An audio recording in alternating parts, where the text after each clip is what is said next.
Hari ini kita akan pergi kepada satu topik iaitu 5 bacaan gharib dalam Al-Quran. Okey, apakah itu bacaan gharib? Itu kita tengok. Gharib. Okey, yang saya gariskan ini. Okey, gharib membawa erti, saya tuliskan di sini. Gharib membawa erti ganjil. Diganjil ataupun kita kata dia jarang-jarang jumpa. Dalam Al-Quran ada beberapa tempat. Malam ni kita akan kongsikan 5 sahaja bacaan ganjil lah dalam Al-Quran ataupun kita panggil istimewa. Okey. Kita tengok, saya akan bagikan formula untuk 5 bacaan gharib. Kita ingat sahaja formulanya iaitu inti. I-N-T-I-I. Inti. Okay, dan kita pergi satu-satu. Yang pertama kita pergi kepada huruf I yang pertama iaitu ibdal. Okay, ibdal bererti tukar. Apa yang kita nak tukar? Kita akan tukarkan huruf hamzah kedua kepada huruf ya. Okay, jadi jom kita tengok contoh pada surah Al-Ahqaf ayat 4. Di sini ada 2 hamzah. Hamzah apa? Ini hamzah yang pertama kita panggil hamzah wasal. Kan? Ini adalah hamzah kedua iaitu hamzah sukun. Apa yang kita nak tukar? Kita akan tukarkan hamzah kedua kepada huruf ya. Kepada huruf ya. Okay.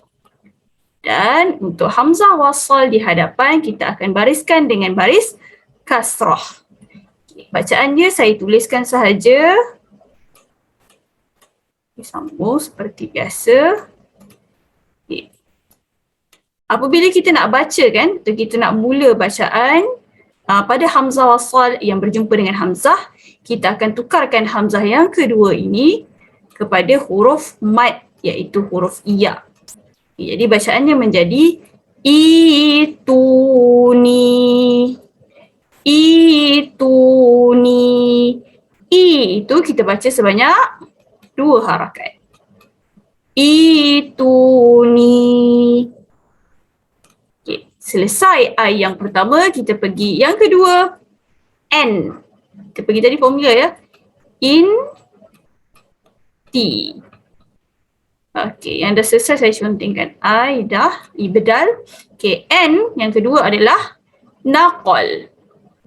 Naqal bermaksud pindah. Apa yang kita nak pindah? Kita akan pindahkan baris. Pindahkan baris bawah pada hamzah kedua kepada, maafkan saya. Pindahkan baris bawah pada hamzah kepada huruf lam. Jadi kita tengok contohnya, dia ada satu je dalam Al-Quran. Itu yang dikata istimewa tu. Surah Hujurat ayat 11. Okay, di mana kita tengok nak pindahkan baris bawah pada hamzah kat sini ya. Okay. Pada asal perkataan ia dibaca bi sal is. Baris bawah kita kata baris kasrah ini adalah pada bacaan hamzah. Okay, tetapi kita nak pindahkan kerana dia adalah bacaan gharib. Istimewa, dia akan pindahkan kepada huruf lam. Daripada bunyi i, dia akan bunyi li. Okay, jadi cara bacaan dia akan bunyi seperti ini. Bi-sa-lis-mu. Bi-sa-lis-mu. Okay, ulang bacaannya. Bacaan yang tepat adalah bi-sa-lis-mu. Bukan bi'sal ismu. Okay, ya? Bi'sal ismu. Okay, itu N yang kedua, kita dah selesai. Okay, kita akan sambung T yang ketiga ya. Kalau kita tengok formula tadi, saya sharekan dia adalah inti. Kita besarkan sedikit. Inti. Okey. Tadi kita dah selesai penerangan bagi huruf I dan juga N, di mana I adalah ibdal, N adalah naqal. Sekarang kita masuk pada huruf T. T adalah tashil. tashil. Okey. Jom kita tengok apakah tashil. Tashil dia kata mudah. Apa yang mudah? Okay, kita tengok penerangan dia. Dia berlaku apabila hamzah kedua diganti kepada huruf alif. Kemudian dibaca antara bunyi hamzah dan alif tanpa mad. Kita tengok contoh surah Fussilat ayat 44. Okey, ini yang dikatakan hamzah kedua diganti kepada huruf alif. Okey, nak dimudahkan cerita, cara nak kenal bacaan gharib ini, bacaan tashil, dia ada satu tanda. Dalam Al-Quran Rasam Usmani ditanda dengan bulat yang kita kata padu. Bulat yang tiada rongga, kita kata bulat legap. Itu tanda dia. Jadi kalau jumpa ada satu je dalam Al-Quran, surah Fussilat ayat 44. Okay, jadi macam mana cara bacaannya? Pada asal dibunyi a'. A' ada dua hamzah. Tapi digantikan dengan alif, jadi bacaannya dia akan jadi mudah. Daripada bunyi a, dia akan sekalikan antara bunyi a dengan bunyi i. Okay, dia akan bunyi jamiyun.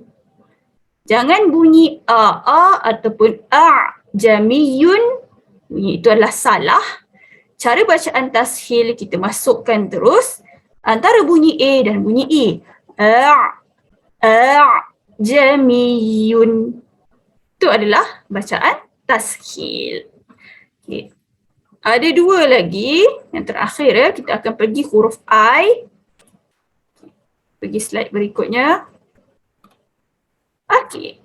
Huruf I berikutnya adalah ishmam. Apakah itu ishmam? Ishmam bermaksud muncung. Apa yang kita nak muncung? Memuncungkan sedikit kedua-dua bibir.